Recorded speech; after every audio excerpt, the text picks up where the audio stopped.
Hi, this is Dan from Follett Technical Service.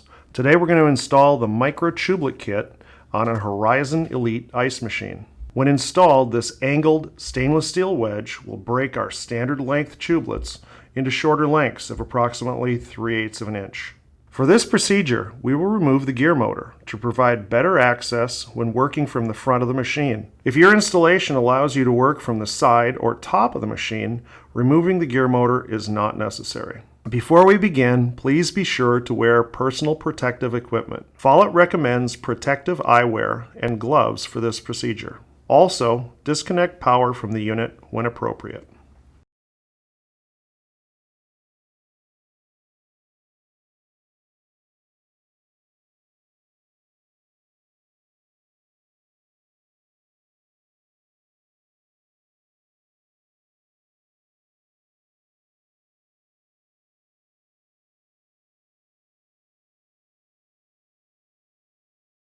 The tools and supplies we'll be using today are as follows: 9/16 or 1/2 inch socket, depending on your type of gear motor, Phillips head screwdriver, 3/16 Allen wrench, petrol gel. The Horizon Elite Micro Chewblet kit, part number 011618843, includes the Micro Chewblet wedge housing, an O-ring, and 2 Phillips head screws. First, remove the ice machine cover and set it aside.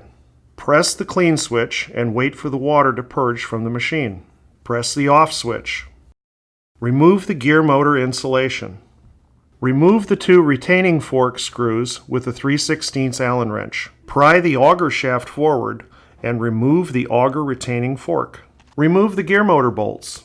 Use a 9/16 socket for the gray Brother gear motor and a 1/2 inch socket for the black Bison gear motor. Remove the gear motor ground screw and then disconnect the power wires. Remove the gear motor. Ensure that you remove and retain the shaft key. Disconnect the transport tube at the bulkhead fitting. Remove the drain tube. Remove the shuttle switch. Remove the shuttle assembly by backing out the 2 Phillips head screws.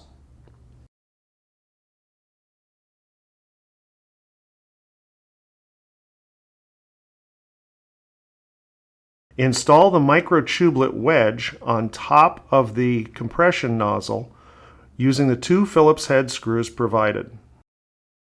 Coat the supplied O-ring with petrol gel and install on the Micro Chewblet wedge. Reinstall the shuttle assembly. Reinstall the shuttle switch. Reinstall the drain tube. Reconnect the transport tube at the bulkhead fitting. And finally, reinstall the gear motor.